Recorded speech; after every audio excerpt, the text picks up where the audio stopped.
যে ভাইরা গুম হয়ে গেছেন তারা তো আর ফিরে আসবেন না। তাদের ত্যাগ, তাদের তিতিক্ষা এবং তাদের সেগুলো আমরা আজকের এই দিনে স্মরণ করব। যদিও তারা প্রতিদিনই আমাদের স্মরণের মধ্যেই থাকবেন, আমাদের চলার পথে হয়ে থাকবেন। তারপর আমরা তাদের স্মৃতির প্রতি এই বর্ষপূর্তিতে আমরা শ্রদ্ধা জানাবো। এবং এখানে জানেন যে আমাদের ভারপ্রাপ্ত চেয়ারম্যান সাহেবের নির্দেশনায় আমরা যে লড়াইয়ে ছিলাম সে লড়াই সফল হয়েছে, ভাবতেই ভালো লাগছে। আমাদের মনের মধ্যে আমরা সবসময় আমরা দৃঢ় প্রতিজ্ঞ ছিলাম যে একদিন না একদিন বিজয় আসবেই। সেই প্রত্যয় নিয়েই কিন্তু আমরা মাঠে ছিলাম। তো যাই হোক, সে বিজয় এসেছে এবং বিজয়ের হয়তো এই লড়াইয়ের এক পর্যায়ে এসে আমাদের ছাত্র ভাইদের একটি আন্দোলন ছিল, কোটা বিরোধী আন্দোলন। সেই আন্দোলন পরবর্তীতে সেই মূল আন্দোলনের সাথে সম্পৃক্ত হয়ে আমার আন্দোলনের গতি অনেক বাড়িয়েছে। এবং সর্বশেষ মানে যাদের কথা বলতেই হয় যে অনেক অভিভাবক তার সন্তানকে নিয়ে এসেছেন। মোট কথা আপামর জনগণের যে উপস্থিতি পরবর্তীতে আন্দোলনের শেষ পর্যায়ে এই দিনগুলোতে, গত বছরের এই দিনগুলোতে ব্যাপক জনগণের যে উপস্থিতি, তাই কিন্তু এই আন্দোলনকে সফলতার ঠিকানা দিয়েছে। তো সুতরাং আজকের এই দিন একদিকে যেমন শহীদদের স্মরণ করার দিন, তেমনি আজকের এই দিনে আমরা দৃঢ় প্রত্যয় ব্যক্ত করব যে বিজয় এসেছে শহীদদের রক্তের বিনিময়ে, ত্যাগের বিনিময়ে, সে বিজয় যেন কোনো অপশক্তি নস্যাৎ করতে না পারে। সামনের দিনগুলোতে শহীদদের রেখে যাওয়া স্মৃতি, তাদের রক্ত দিয়ে যে পথ তারা চিহ্নিত করে গেছেন, সেই পথেই আমরা হাঁটব। দেশের সার্বভৌমত্ব এবং দেশের বিরুদ্ধে সকল ষড়যন্ত্র আমরা যারা আছি, সব পলিটিক্যাল পার্টি আন্দোলনে যারা ছিলাম, সবাই মিলে একসাথে আমরা মোকাবেলা করব। এটাই হচ্ছে স্পিরিট এবং তাদের স্বপ্ন বাংলাদেশে প্রতিষ্ঠা করব। বিশ্বের বুকে বাংলাদেশ মাথা উঁচু করে দাঁড়াবে। এই ফ্যাসিস্ট হাসিনার কারণে এই বিগত 15-16টি বছর বাংলাদেশ বহু দূর পিছিয়ে গেছে। বহু অত্যাচার, জুলুম, নির্যাতন শুধু হয় নাই, এর পাশাপাশি বাংলাদেশের অর্থনীতিকে এক ধরনের ধ্বংস করে দেওয়া হয়েছে। প্রতিটি খাত নষ্ট করা যায়। সেগুলো আমরা সবাই মিলে একসাথে আমরা তৈরি করব। সামনে একটি নির্বাচন, সেই নির্বাচনে জনগণ যাকেই ভোট দেবে, যদি বিএনপিকে ভোট দেয় ওয়েল অ্যান্ড গুড, আমরা সেটিকে আমাদের দায়িত্ব হিসেবে গ্রহণ করব, আমরা আমাদের দায়িত্ব পালন করব, আমরা সবাইকে নিয়েই এগিয়ে যাব। আর যদি অন্য কাউকেও জনগণ ক্ষমতায় দেয়, আমরা তাদের সাথে থেকে আমাদের শহীদের স্বপ্নকে আমরা বাস্তবায়ন করব। বাংলাদেশে আর কেউ যেন কোনো দিন মানুষের গণতান্ত্রিক অধিকারগুলো কেড়ে নিতে না পারে, মানুষের মৌলিক অধিকারগুলো কেড়ে নিতে পারে। বাংলাদেশের মাটিতে যেন কোনো দিন আর কোনো স্বৈরাচার দাঁড়াতে না পারে, সেই অ্যারেঞ্জমেন্ট আমরা সবাই মিলে করব। ধন্যবাদ আপনাদেরকে।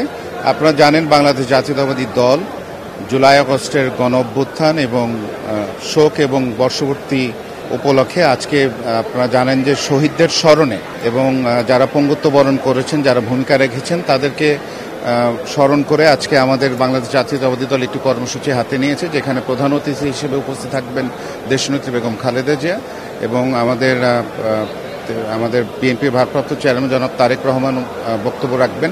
জুলাই আগস্টের আন্দোলনে আজকে জুলাইয়ের বর্ষপূর্তি বিএনপি একটি রাজনৈতিক দল হিসেবে এই শহীদদের যে স্মরণ রেখেছে এবং আগামী দিনে তাদের পরিবারের জন্য যে কোনো বিষয়ে বিএনপি তাদের পাশে দাঁড়াবে। আজকের এই অনুষ্ঠানটাই প্রমাণ করে যে বিএনপি তাদেরকে স্মরণ রেখেছে। এছাড়া অন্যান্য আপনারা দেখবেন যে অন্যান্য সরকার সহ দল জুলাইয়ের প্রয়োজন ছিল যে জুলাইয়ের প্রথম দিকে যারা শহীদ হয়েছেন, যাদের রক্তের বিনিময়, যাদের ত্যাগের বিনিময়ে আজকে আমরা নিঃশ্বাস নিতে পারছি, নির্ভয়ে আমরা চলাফেরা করতে পারছি এবং একটি সুন্দর বাংলাদেশ প্রতিষ্ঠার জন্য আজকে যারা নির্বিঘ্নে কাজ করে যাচ্ছি, তাদেরকে সবসময় সবার আগে সর্বপ্রথম তাদেরকে সামনে রাখতে হবে, তাদের আত্মত্যাগের কথা মনে রাখতে হবে। বিএনপি আগামী দিনে যদি বাংলাদেশের মানুষের ভোটে নির্বাচিত হয়ে বাংলাদেশকে পরিচালনা করার দায়িত্ব পায়, আমি মনে করি যে দল হিসেবে আমরা সবার আগে যাদের আত্মত্যাগের মাধ্যমে একটি অবাধ, সুষ্ঠু, নিরপেক্ষ নির্বাচন, যেটি গত 18 বছর আমাদের আন্দোলনের মূল বিষয় ছিল, যারা এই একটি ফ্যাসিস্ট সরকারকে হাঁটানোর জন্য তাদের জীবনকে উৎসর্গ করেছে বাংলাদেশের মানুষের জন্য, অবশ্যই বিএনপি মনে করে এবং আমরা মনে করি যে বিএনপি অনেক উদ্যোগ গ্রহণ করবে, যেখানে প্রতিষ্ঠিত হবে যে বাংলাদেশ গণমানুষের দল, বাংলাদেশ জাতীয়তাবাদী দল। দেখুন, বিএনপি জনগণের দল।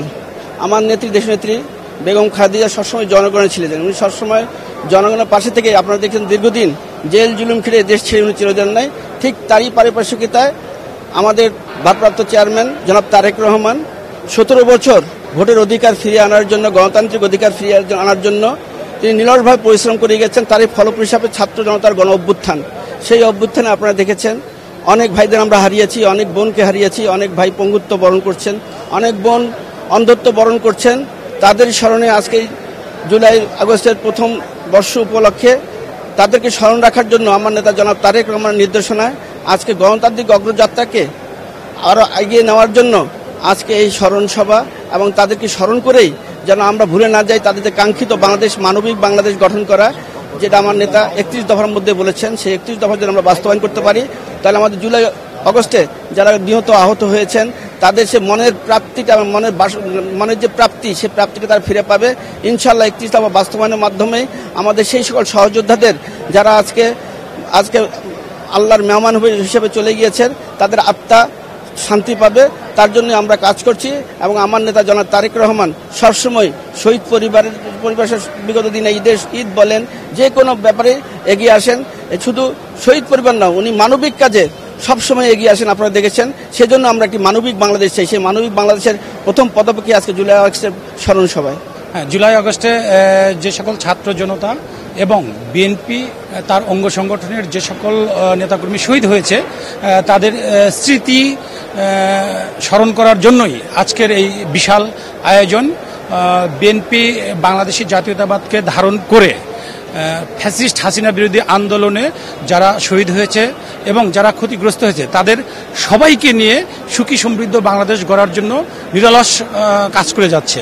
শুধু জুলাই আগস্ট না, বিএনপি ইতিপূর্বে 15 বছর গণতন্ত্র পুনরুদ্ধার আন্দোলনে যে সকল নেতাকর্মী শহীদ হয়েছে সেই সকল শহীদদেরও কিন্তু স্মরণ করে তাদের চিকিৎসা, তাদের পুনর্বাসনের কাজে সর্বাত্মক সহযোগিতা করে।